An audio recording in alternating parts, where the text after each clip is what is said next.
Hola, en este vídeo vamos a ver cómo se crea una pregunta de respuesta corta. Para crear una pregunta de respuesta corta hay que estar en el banco de preguntas y se accede a través del panel o bloque de administración en administración del curso y en banco de preguntas. Una vez aquí seleccionaríamos la categoría donde queremos crear la pregunta y le daríamos a crear una nueva pregunta.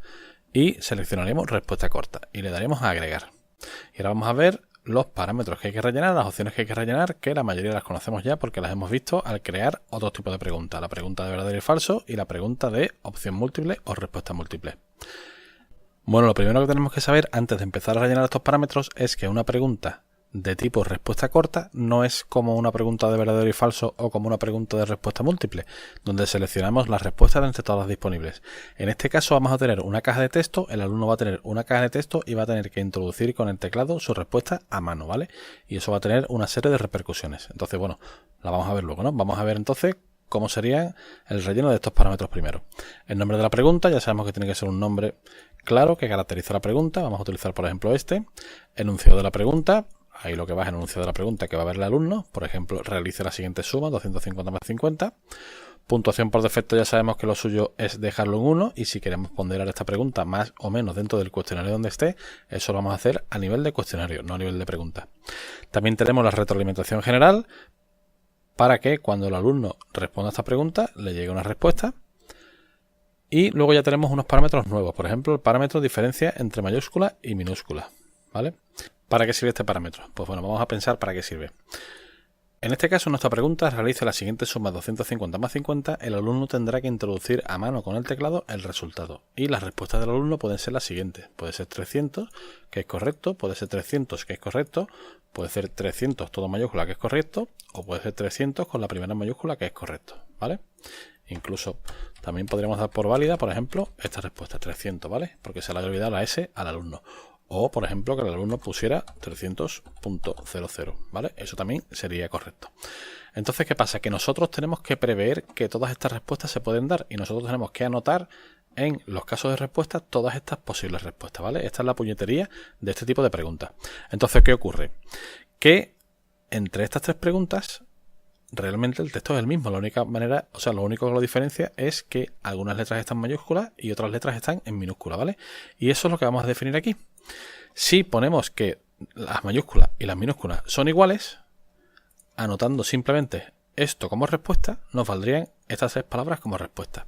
Pero si seleccionáramos que las mayúsculas y minúsculas deben coincidir, entonces tendríamos que anotar estas tres preguntas, estas tres respuestas como respuestas válidas, ¿vale? Entonces, conclusión. Aquí, siempre y cuando no sea una cosa muy importante que el alumno introduzca bien las mayúsculas y las minúsculas, si no es importante, es rotundamente recomendable poner igual que mayúscula que minúscula, porque si no, nos va a pasar que van a poner alumnos respuestas que son perfectamente válidas, pero no las tenemos nosotros registrados y nos van a dar problemas por las mayúsculas y por las minúsculas. Entonces, si no es una pregunta en donde las mayúsculas y las minúsculas tengan importancia realmente, ¿vale? Siempre este parámetro igual mayúscula que minúscula. Ahora lo que tenemos que hacer es definir las respuestas posibles. Tenemos tres cuadrados de respuesta, 1, 2 y 3. Y podemos añadir de 3 en 3 todos los que queramos. Pero después podemos utilizar los que queramos. Tenemos 3 aquí, pero podemos utilizar 1 o podemos utilizar 2. Entonces, si cogemos este cuadrado de aquí, vamos a decir que la respuesta 300 la vamos a copiar y vamos a decir que esta respuesta es válida. Vamos a decir que esta respuesta también es válida. Vamos a decir que estas dos respuestas 300 y 300 son válidas, pero no hace falta ponerla porque como hemos dicho que la mayúscula y minúscula no influye, se consideran iguales, con que pongamos con que pongamos uno de los tres, valdría. Vamos a poner este también, por si el alumno se confundiera y no le pusiera la S.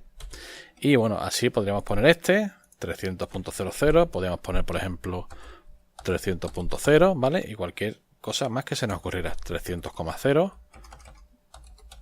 300,00. Entonces vais viendo cuál es la puñetería de esta pregunta, ¿no? La puñetería de esta pregunta es que tenemos que caracterizar perfectamente todas las posibles respuestas para que no nos pase que un alumno dé una posible respuesta correcta y después nosotros no la capturemos como respuesta correcta, ¿vale? Eso sería un rollo, ¿vale? Y estas preguntas dan muchos problemas cuando se hace así. Y no os digo nada si se pone que las mayúsculas y minúsculas deban coincidir, ¿vale? Entonces esta pregunta solo tenemos que usarla cuando veamos que va a funcionar perfectamente. O sea, este tipo de preguntas es muy puñetera y hay que estar muy seguro cuando se va a utilizar, porque da muchos problemas. Perdona que insista en esto, pero es que realmente da muchos problemas utilizar esta pregunta.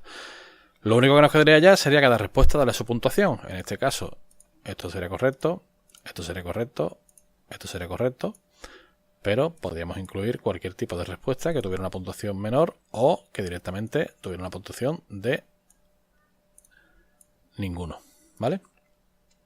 Una vez hemos terminado de hacer esto, nos vamos a múltiples intentos y definimos que la penalización por cada intento va a ser 0, ¿vale? Yo normalmente lo hago así, aunque esto es libre, lo podéis penalizar como queráis. Terminaríamos y le daremos a guardar cambios. Y ya tendríamos aquí en nuestra lista esta pregunta nueva que se ha creado junto con las otras dos que hemos creado en otros vídeos dentro de la categoría aritmética. Fijaos que a propósito he puesto estos dos nombres parecidos en estas preguntas, suma de enteros y esta sumar dos enteros.